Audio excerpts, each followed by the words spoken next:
మీ ఇంట్లో మొదటి కోటీశ్వరుడు మీరే అవ్వాలనుకుంటున్నారా? ఈ ఫైనాన్షియల్ వెబినార్ లో ఇప్పుడే జాయిన్ అవ్వండి. నమస్తే అండి, వెల్కమ్ టు సుమన్ టీవీ. నేను మీ దుర్గా ప్రసాద్. ఈరోజు మనం ఆప్షన్స్లో సాధారణంగా ట్రేడర్స్ లాస్ అవుతూ ఉంటారు కదా.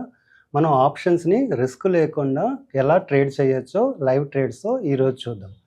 ఆప్షన్స్ అనగానే మనకి సాధారణంగా చేసేది ఏంటి, వీక్లీ ఆప్షన్స్, మంత్లీ ఆప్షన్స్తో ట్రేడింగ్ చేస్తూ ఉంటారు.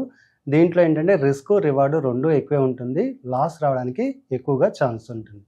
ఈ లాస్ని తగ్గించుకోవడం కోసము మనం లీప్ ఆప్షన్స్ని ఉపయోగించుకున్నట్టయితే, అంటే లీప్ ఆప్షన్స్ ఉపయోగించుకుంటే రిస్క్ అనేది చాలా తక్కువ ఉంటుంది.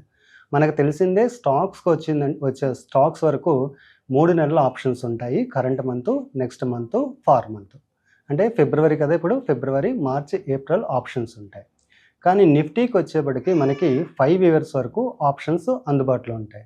అంటే 5 ఇయర్స్ వరకు మనం ఆప్షన్స్ని తీసుకోవచ్చు. కాకపోతే లిక్విడిటీ అనేది 4th year, 5th year, 3rd year అనేది తక్కువ ఉంటుంది. కరెంట్ ఇయర్, నెక్స్ట్ ఇయర్ వరకు మనకి ఆప్షన్స్ నుండి లిక్విడిటీ అనేది చాలా బాగా ఉంటుంది.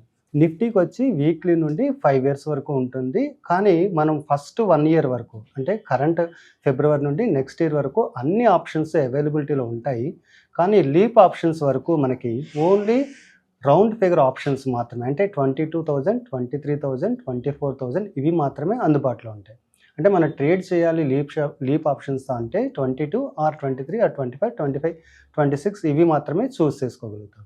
ఎందుకంటే లిక్విడిటీ అనేది తక్కువ ఉంటుంది కదా, అంటే బయర్ సెల్లర్స్ తక్కువ ఉంటారు కదా. గబుక్కన ఎవరైనా పొరపాటున ఏదైనా ఒకటి చేయబోయి ఇంకోటి చేస్తే ఇరుక్కుపోయే ఛాన్స్ ఉంటుంది. కాబట్టి స్ట్రైక్ ప్రైజెస్ అనేవి ఓన్లీ 1000 ఇంటర్వెల్ మాత్రమే ఉంటుంది. అలాగే మీకు ప్రతి నెల ఆప్షన్స్ అవైలబిలిటీలో ఉంటాయంటే 6th మంత్, 12th మంత్ మాత్రమే అవైలబిలిటీలో ఉంటుంది. అంటే మనం నెక్స్ట్ ఇయర్ చేయాలంటే ఏప్రిల్, మే చేయలేము. నెక్స్ట్ ఇయర్ జూన్, డిసెంబర్ వరకు చేయగలుగుతాము. అలాగే ఓన్లీ రౌండ్ ఫిగర్ 22, 23, 24, 25,000 మాత్రమే చేయగలుగుతాము. ఈరోజు చేసే ట్రేడ్స్ మనం చూద్దాము. నిఫ్టీ 23,340, 350 రేంజ్లో ఉంది కాబట్టి మనం 23,000 ఆప్షన్స్ని చూస్ చేసుకుందాము. ప్రజెంట్ కరెంట్ ఇయర్ 23,000 పుట్ చూసారంటే మీకు 640 రూపీస్ ప్రజెంట్ ఇయర్ ఉంది, అంటే డిసెంబర్ 2025. కరెంట్ ఇయర్ 23,000 పుట్ వచ్చి 640 ఉంది. అదే నెక్స్ట్ ఇయర్కి వచ్చి 760, 770లో ట్రేడ్ అవుతుంది. అంటే కొంచెం వాల్యూమ్ తక్కువ ఉంటుంది నెక్స్ట్ ఇయర్ కాబట్టి, ట్రేడ్ అయ్యే క్వాంటిటీ తక్కువ ఉంటుంది కాబట్టి కొంచెం బయర్కి సెల్లర్కి గ్యాప్ ఎక్కువ ఉంటుంది. మనం ప్రజెంట్ ఇయర్ని అయినా చూస్ చేసుకోవచ్చు, నెక్స్ట్ ఇయర్ని అయినా చూస్ చేసుకోవచ్చు. ప్రజెంట్ ఇయర్ని చూస్ చేసుకొని కొంత నెక్స్ట్ ఇయర్లో వాల్యూమ్ పెరిగిన తర్వాత దాన్ని మనం షిఫ్ట్ చేసుకోవచ్చు. అంటే ఇక్కడ క్లోజ్ చేసి నెక్స్ట్ ఇయర్ డిసెంబర్ని బై చేసుకోవచ్చు. లేదా మనకు కొంచెం ఐడియా ఉందంటే డైరెక్ట్గా నెక్స్ట్ ఇయర్ కూడా బై చేసుకోవచ్చు. కాకపోతే ఎప్పుడైనా సరే లిక్విడిటీ తక్కువ ఉన్న ఆప్షన్స్లో మనం మార్కెట్ ఆర్డర్ పెట్టకూడదు. ఎందుకంటే వాల్యూమ్ ఎక్కువ ఉండదు. గబుక్కున 730, 760 ఉంది, 760లో మంచి రేటే కొనేద్దామని మీరు మార్కెట్లో పెట్టారనుకోండి, ఆ టైంలో అతను 760 పెట్టింది రిమూవ్ చేశారనుకోండి, నెక్స్ట్ డే 900 దగ్గర ఉండొచ్చు. కాబట్టి వాల్యూమ్ ఎప్పుడైనా సరే తక్కువ ఉన్నప్పుడు మనం only price order, limit order మాత్రమే పెట్టాలి. ఇప్పుడు మనం నెక్స్ట్ ఇయర్ బై కనుక చేసినట్టయితే మనం మ్యాక్సిమం మన ఇన్వెస్ట్మెంట్ అంతా 770 ఇంటూ లాట్ సైజ్. మనకి టైం పీరియడ్ ఎంత ఉంటుందంటే ఆల్మోస్ట్ 2 ఇయర్స్ ఉంది. అంటే 1 మంత్ అంటే 23 మంత్స్ ఉంది. 23 మంత్స్ టైం వాల్యూ ఉంది కాబట్టి మనకు ప్రీమియం డీకే అనేది చాలా తక్కువ ఉంటుంది.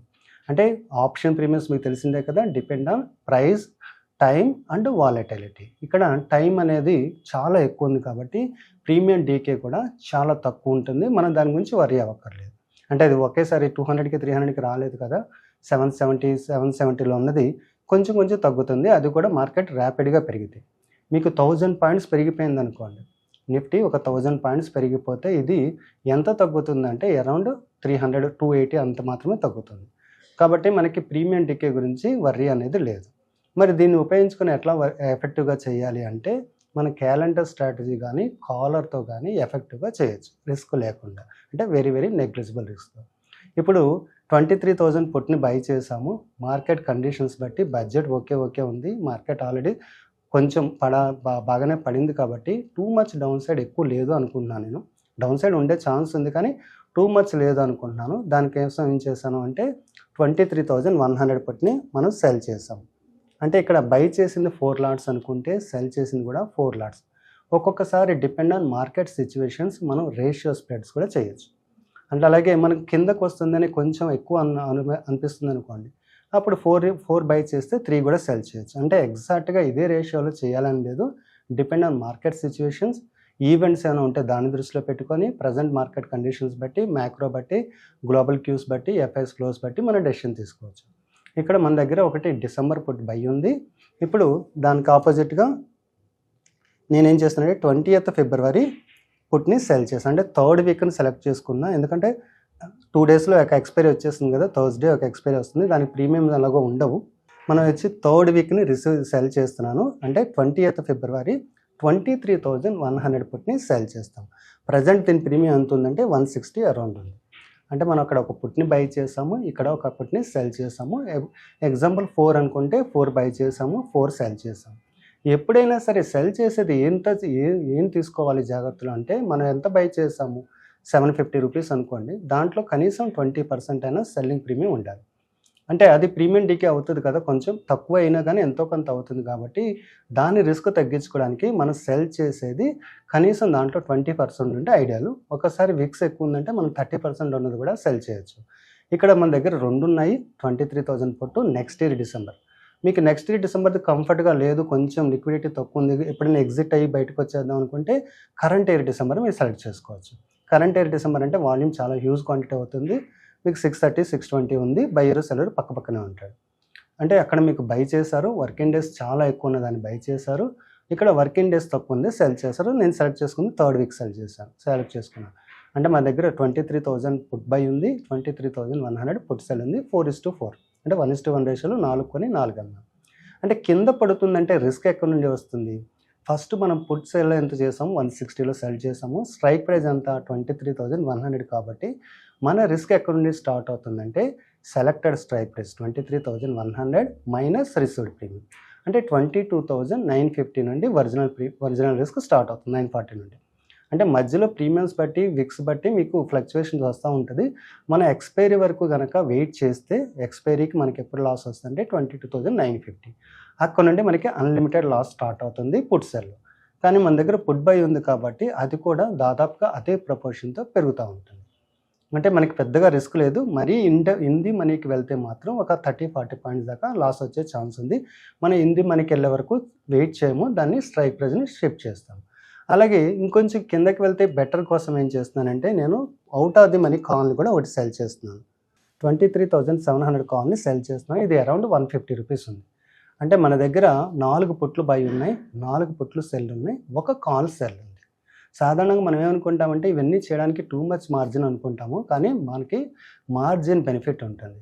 అంటే ఎప్పుడైనా మనం చేసే స్ట్రాటజీలో కనుక రిస్క్ తక్కువ ఉందంటే మార్జిన్ బెనిఫిట్ వస్తుంది. ఇప్పుడు పుట్ బై చేసి పుట్ సెల్ చేస్తే మీకు ఎక్స్పోజర్ మార్జిన్ మాత్రమే తీసుకుంటారు, స్పాన్ మార్జిన్ అనేది తీసుకోరు. ఎందుకంటే రిస్క్ అనేది దాదాపు తక్కువ ఉంది కాబట్టి, చాలా తక్కువ ఉంది కాబట్టి ఓన్లీ మీకు ఎక్స్పోజర్ మార్జిన్ మాత్రమే కలెక్ట్ చేస్తారు. అంటే మన దగ్గర ఇప్పుడు 3 పొజిషన్స్ ఉన్నాయి. ఒకటి Nifty put next year December or current year December మన కంఫర్ట్ బట్టి. అలాగే సెల్ ఏంటి 23,100 పుట్టు 4:4. అలాగే కాల్ సెల్ ఏం చేసాము 23,700 కాల్ని ఒకటి సెల్ చేసాము. మరి కాల్ని సెల్ చేసాం కదా, ఈ కాల్లో లాస్ వస్తుంది కదా అంటే మనం సెలెక్ట్ చేసుకున్న కాల్ ఏంటి 23,700. మనం రిసీవ్ చేసుకున్న ప్రీమియం 150 కాబట్టి 23,850 నుండి మనకి ఒరిజినల్ లాస్ స్టార్ట్ అవుతుంది. 23,850 కనుక వెళ్ళింది అంటే మన పుట్ సెల్ ఉన్నాయి కదా అవి జీరో అయిపోతాయి. మనం ఏం చేస్తాము మళ్ళీ నెక్స్ట్ వీక్ కానీ ఆ తర్వాత వీక్ కానీ మళ్ళీ పుట్ని సెల్ చేస్తాం. అంటే మనం షిఫ్ట్ రోల్ ఓవర్ చేసుకుంటూ వెళ్తాం పుట్ సెల్ని. కాల్ సెల్ని కూడా ఎప్పుడైతే మనకి ఎడ్డి మనీకి వచ్చిందో అంటే 23,700కి వచ్చిందో మనం ఆ స్ట్రైక్ ప్రైజ్ని క్లోజ్ చేసి ఒక వీక్ కానీ 2 వీక్లు కానీ స్కిప్ చేసి పైన కాల్కి మూవ్ అవుతాం 23,900 కానీ అట్లా. అంటే మనం జరుపుకుంటూ వెళ్తాము. ఇక్కడ ఉండే అడ్వాంటేజ్ ఏంటంటే మనం ఒక కాల్ మాత్రమే సెల్ చేస్తాం. పుట్లు మనం 4:4 4:4 చేసాము, ఒక కాల్ని సెల్ చేసాం. మార్కెట్ విపరీతంగా పడిపోయినా విపరీతంగా పెరిగినా లాస్ వచ్చే అవకాశం మనకేం లేదు.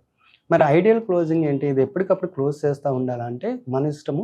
మనం ఎప్పటికప్పుడు అంటే అండర్లైన్ అసెట్ బట్టి చేంజ్ చేసుకుంటూ ఉండొచ్చు.